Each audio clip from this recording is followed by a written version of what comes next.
Hi guys, I'm Jean Shaw. I'm the owner of Love to Play, and I'm going to be your instructor for your manners, your fundamental manners class with the emphasis on fun, because if you and your dog aren't having fun, it's really not worth doing anything. To me, it's not about dog obedience. It's about enjoying your canine companion and having a good relationship. And out of that relationship, all the manners, all the basic obedience comes. I'm here today or tonight, whatever this is for you, to talk to you a little bit about expectations, what we're going to do in the class, things you need to bring, etc., etc. We used to do a 2-hour in-person seminar before our Obedience Start Right class. I'm trying to cut that back because, number one, we can't all sit together in a building for 2 hours. And I think that, you guys are the right people who are here, so we don't need to go through all of that stuff with you. So just to let you know, I'm actually working from some notes, so I'm going to be looking down a little bit. I'm also going to be flying by the seat of my pants because I don't want to really do this 4 or 5 times. I've been training dogs and their people since about 2001, so that's moving on 19 years now. Certainly changed how I've trained in that time, and I'm really excited about some of the new changes that I'm making right now. So just to start with some expectations, and you know what, I probably don't need to do expectations for you guys because you are the right people to be here, and I'm sure that we're all on the same page, but I just want to lay stuff out just in case, anything comes up. We always start all of our classes without the dogs. On a hot day, leave your dogs in the crate in the car, roll your windows down, leave them on a cooling mat, find some shade, whatever is necessary. But I think it's really important for the humans to come together and have a little bit of talking time, check-in time. And then when you get your dogs out, you're there with them and not worrying about all the things you have to bring in. So come into the class, park your car, and bring in your things that you need to bring, or bring your things that you need to bring to your space, and then we'll chat for a few minutes, and then you can go back and get your dog. I think it's really important that we be in the right space and right frame of mind when we're training our dogs. And I know that some of you are going to be coming after work, or you're going to be coming when you've been in a rush and stuff like that. And, it's just fine if you go, I'm not ready to train my dog right now. I'm going to just sit out and watch the first exercise, get myself into a good place where I can work with my dog, because your dog deserves that. And you know what? That's not a bad thing, because dogs can only work in small chunks of time. So, doing a 1-hour class is huge for them. Ideally, dogs under about 6 months should be working for about 2 minutes at a time. So that's at home. You're not going to come to a class and work for 2 minutes, but we will do things only for about 10 minutes, and then the dogs will have some downtime. So a 1-hour class is really long for the dogs. So we're definitely not going to be working the whole time. We want everybody to have some really good energy once they get their dogs out. So that's one of our expectations. Leave your dogs in the vehicle. We start for a few minutes without them, and you're going to get into a space of having good energy once you get your dog out, or when you get your dog out. If you're not in the right mood, don't train your dog, and that goes at home as well. So that's really our second expectation. We want you to, like I said, bring everything that you need. Here's your list for what you need for class. Your list for class is you will need a dog bed. You will need a water bowl and water, because we won't be able to access the water at Pass Creek. And you will need treats. You will need a ton of treats. And they can be really small treats, quite seriously. I typically use things that are actually way smaller than my pinky. I want them as small as possible. They need to be soft. They need to be yummy. They need to be like gold for the dog. If you're somebody who's ditched the food bowl, you can certainly bring your kibble, but if you haven't ditched the food bowl, don't bring the kibble as well. Bring a mixture of really high value treats. And you need a way of carrying those treats. So a treat pouch, something like that, is ideal. We won't have chairs at Pass Creek. And with COVID, we're not having chairs anyway.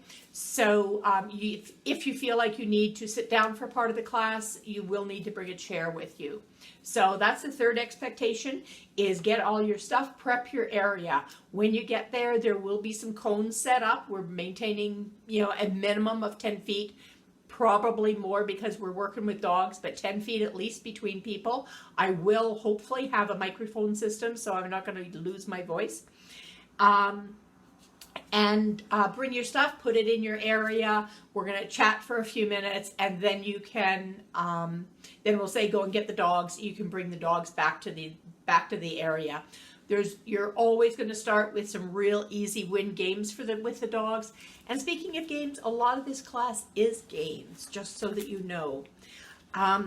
So first thing, we start without the dogs. Second thing, be in a good headspace, and if you can't be, just wait and get your dog out when you are. Maybe we'll have to do some dancing or something, play some loud music to get ourselves all in the right headspace. And the third thing is prep your area before you bring your dog into it. So still going through my notes. And the last thing I want to cover is that learning is a journey. Dog training is never done. Your dog will never be fully trained. There's always more to learn. Dog ownership is a journey in itself. Struggles will come up, and I'm here to work with you and to turn those struggles into strengths with you and for you and your dog. And it's just, there is no end goal. It's all a journey. It's all a process, and it's about enjoying that journey. So, yeah, just really enjoy it. Learning is fun. The journey is the fun bit. It's not the end result.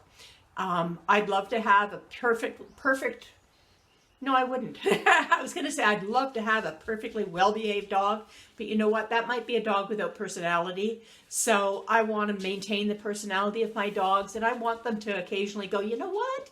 I'm thinking this instead. So it's all a journey. It's learning how to deal with the dog that's right in front of you on that given day. There will be follow-up information. Everything that we do will also be in video form on the Google Classroom. In the Google Classroom, you all should have received invitations to that Google Classroom. If you haven't, email me and I'll get you the information you need. You don't have to go there. You don't have to post video during the week if you don't want to. But if you do, I will look at least 10 minutes, or I will look at a maximum of 10 minutes video from each person over the week. And what a great way to get feedback on, wow, this is going really well, or struggling with this piece. Did I really understand how to do it? So post video. You can post it so everybody can see it, or you can post it so I can just see it. I can give you some really good ideas about how to take what we're doing into real life. Because really, the class time is not the time that the dog is going to be learning. You are going to be learning in that class time. You are going to be practicing with your dog, but really the dog learning happens over the course of the week. And for that, I do provide homework sheets. Again, you know what? You don't have to fill them in. You don't have to send them back to me. But if you do, I love it. I want to see what you're doing. I want to know how you're doing. I want that feedback on, ooh, this is not quite working for this dog, and wow, this is going really well for this dog. Remember that every dog has a brain. Each brain has strengths and weaknesses. I have border collies. They have strengths and weaknesses. Things that are strengths in one situation become weaknesses in another. So my border collies, it's a real strength to be reactive to movement, because when you're herding, which is what they're bred to do, they have to react to movement. In my daily life, that reaction to movement is a huge weakness, and I am constantly working with that to turn it into a strength. And that's what dog training is all about, taking the brain and shaping the brain so that the weaknesses become strengths. I want you to go back for a minute, take a second, and think about, why did you get this dog? What was it when you saw this, if you had a puppy, this little bundle of joy? What were your dreams and your hopes for that dog? or, you know, you went to the rescue and you saw this amazing dog that you wanted to take home. What were your dreams and hopes for that dog? What did you think the dog would bring for your life? What did you think you guys were going to do together? Because as you work through this journey with your dog, there's going to be stuff that comes up and fires you're going to put out, and you're going to forget about those dreams. And my job, again, as a dog trainer, is to help you get back to those dreams and help you take the dog that you have and shape that brain back to so that you can back to what you wanted, so that you can achieve those dreams with your dogs. So again, most of what we're going to be doing is games. We're going to be working on some obedience stuff, quote unquote obedience stuff. But you know what? Whenever we say obedience, our faces get really, and when we think about games, we get happy. I notice when we do tricks in class, everybody is light and happy and having fun, and they have smiles on their faces and they're laughing. And then they teach sit and down, and it's totally different. The dog needs you to be light and happy. You will feel better if you're light and happy. So everything we're going to be doing is around games.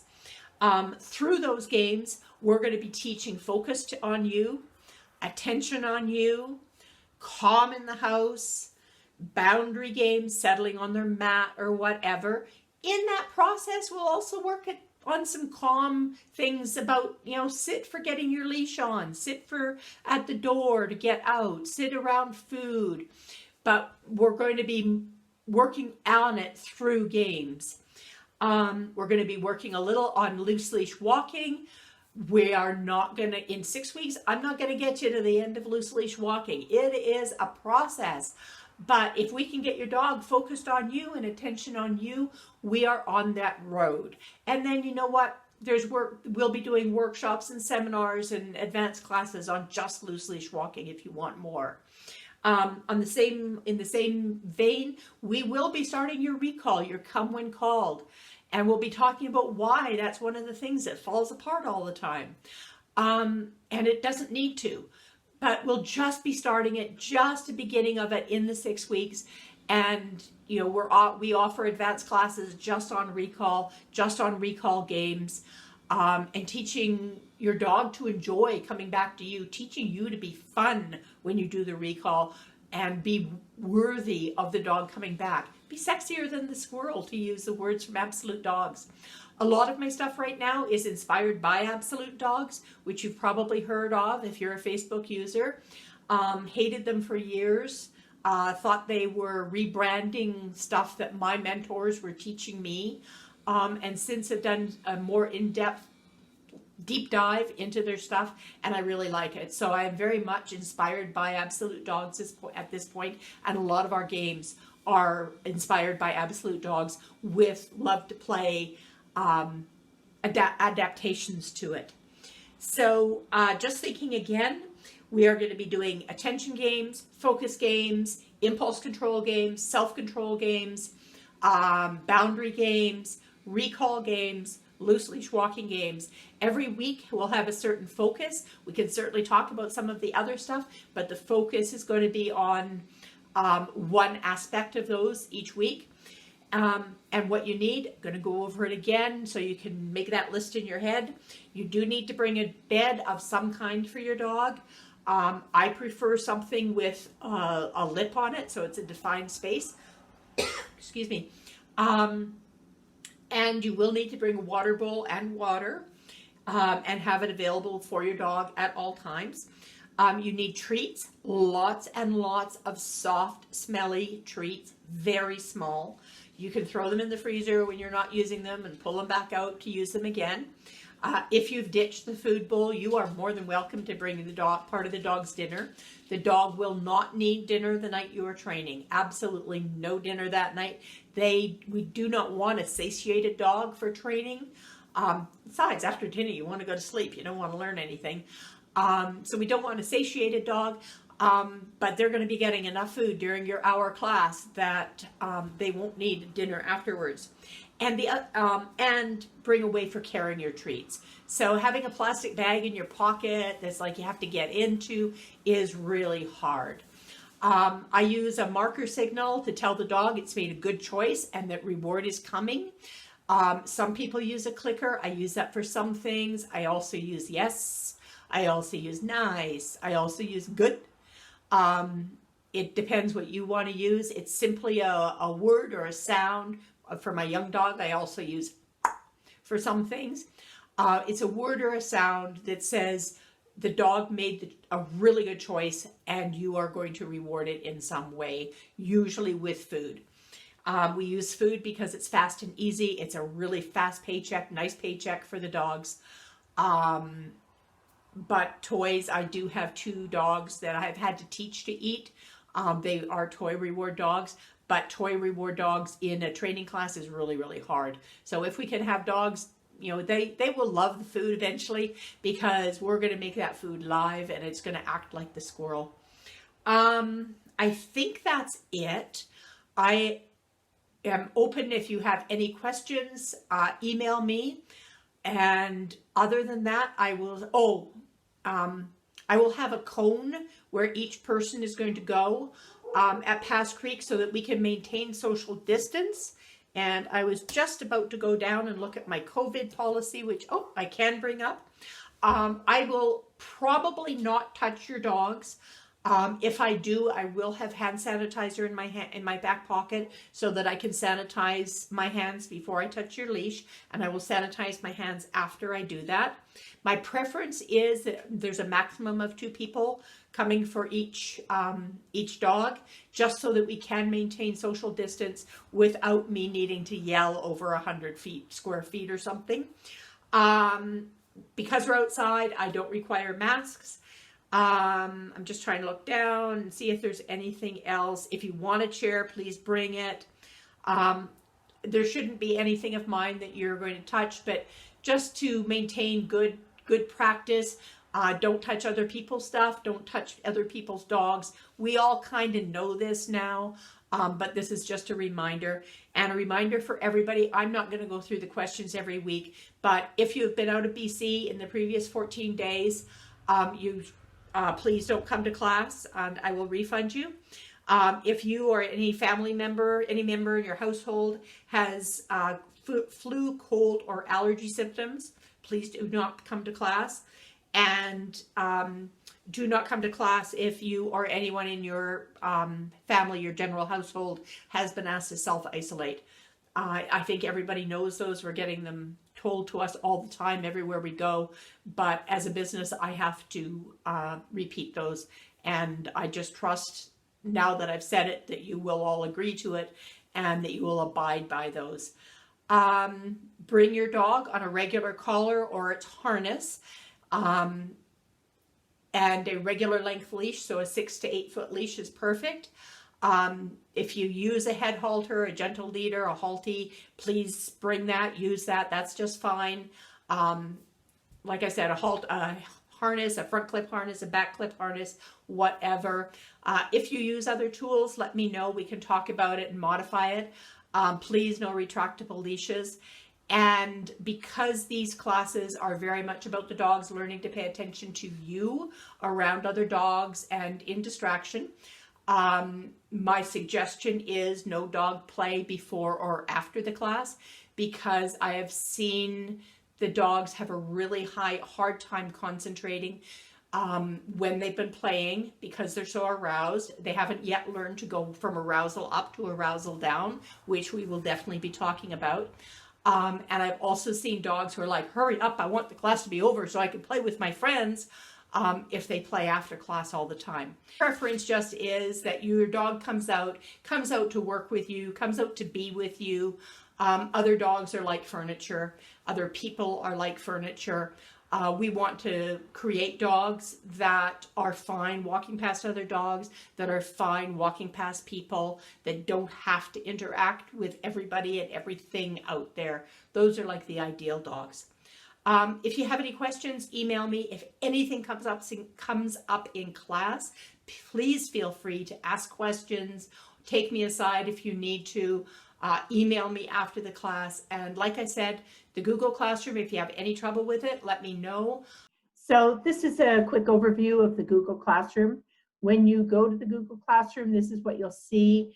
The background, the blue background of the header may be different by then, if I get it together to put a picture in there.